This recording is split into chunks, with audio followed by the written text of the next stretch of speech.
দশটা দিন পেরিয়ে গেল, কিন্তু এখনো পর্যন্ত কোনরূপ শাস্তি পেল না তিলোত্তমার খুনিরা। আরজি করের নরকীয় ঘটনার প্রতিবাদে গর্জে উঠেছে বাংলা।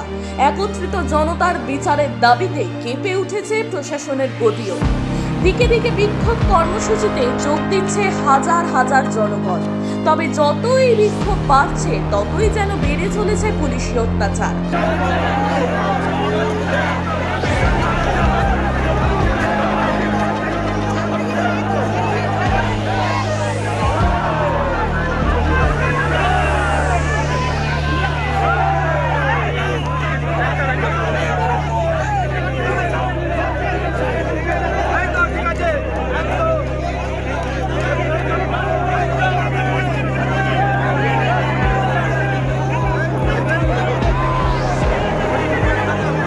আজ আবারও একবার সেই নির্মম ছবি দেখা গেল হাওড়া ব্রিজের সামনে। ভারতীয় জনতা পার্টির উদ্যোগে আরজি করে অভয়ান নৃশংস হত্যাকাণ্ড, মহিলাদের অসুরক্ষা এবং মুখ্যমন্ত্রীর পদত্যাগের দাবিতে স্বাস্থ্য ভবন চলো অভিযানে এমনই পুলিশি বাধার সম্মুখীন হতে হলো বিজেপির নেতা কর্মীদের। মিছিল ব্রিজের সামনে যেতেই ব্যারিকেড ঘিরে মিছিল আটকে দেয় পুলিশ। চরম ধস্তাধস্তি শুরু হয় পুলিশ ও বিজেপি কর্মীদের মধ্যে। এমনকি হুগলি জেলা বিজেপির সভাপতি তুষার মজুমদার সহ বেশ কিছু নেতা কর্মীদের গ্রেফতার করেছে হাওড়া গোলাবাড়ি থানার পুলিশ।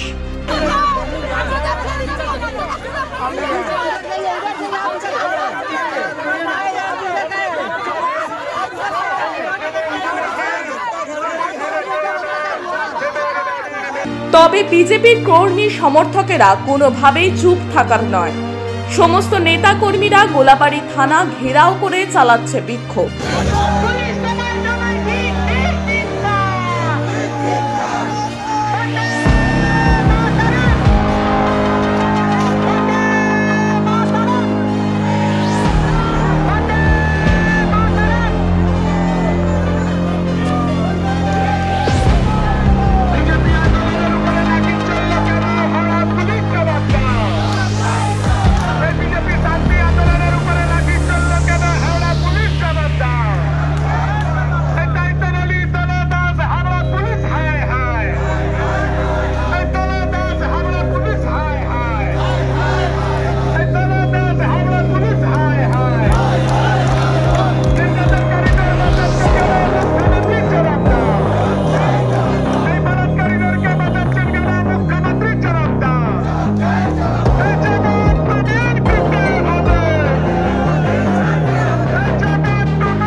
আরজি কর কাণ্ডে যে দোষী সেই দোষীদের বিচারের দাবিতে আজকে হাওড়া জেলার সমস্ত রাস্তায় নেমেছে। দুঃখের বিষয় হচ্ছে, যখন আমাদের আন্দোলনের মিছিল চলছিল সেই সময় পুলিশ প্রত্যেকটা মিছিলের যারা অংশগ্রহণ করেছিল তাদের উপর লাঠিচার্জ করেছে, তাদের উপর অমানবিক অত্যাচার করেছে। কারণ হচ্ছে পুলিশ আজকে মমতার দলদাসে পরিণত হয়েছে। কারণ মমতা ব্যানার্জি চাইছে না যে এই বাংলায় যে তৃণমূল দল ছাড়া অন্য কোনো দল থাকুক।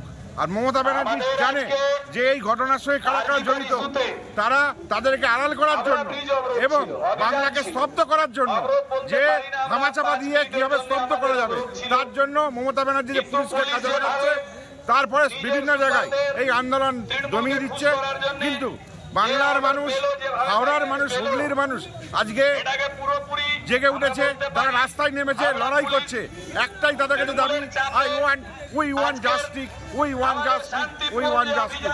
মানুষের কাছে আজকে যে অবহেলা শুধু একজনের জন্য নয়, কারণ আপনাদের ঘরে, আমাদের ঘরে, পুলিশের ঘরে, প্রত্যেকের ঘরে যে মা বোনেরা আছে, প্রত্যেকটা মানুষের ঘরে যে মা বোনেরা আছে, এই আন্দোলন আজকে মানুষ যেভাবে সংগঠিত হয়েছে তাতে বাংলার মুখ্যমন্ত্রী বুঝতে পারছে তার গদি হচ্ছে, নবান্ন 14 তলা থেকে নামতে হবে, এই ভয়ে পুলিশকে কাজে লাগাচ্ছে। আমাদের নেতা কর্মীরা শান্তি শৃঙ্খলা ভাবে যে মিছিল করছিল, সেই মিছিল থেকে পুলিশ জোর করে তুলে নিয়ে গেছে এবং তাদেরকে লাঠিচার্জ করেছে। লাঠিচার্জ করে তারা এখনো পর্যন্ত হাওড়া থানার মধ্যে অ্যারেস্ট হয়ে আছে। হুগলি জেলা সভাপতি আছে, শ্রীরামপুরের সভাপতি আছে, আমাদের মাননীয় জ্যোতির্ময় সিকদার মহাশয় আছে।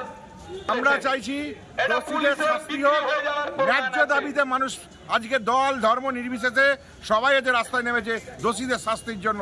তাই আমরা চাই এই অভয়াকাণ্ডের যারা যারা দোষী আছে, যত বড় মাথা আছে তাকে শাস্তি দিতে হবে এবং জনগণের সামনে, বাংলার মানুষের সামনে, সারা ভারতবর্ষের মানুষের সামনে দোষীদেরকে কাছে আনতে হবে। ঠিক আছে, নেতাদেরকে থানার মধ্যে ঢুকিয়ে রেখেছে এবং লকআপে আছেন, এখনো পর্যন্ত 1 ঘন্টা হয়ে গেছে, কোনো নেতাকে ছাড়েনি।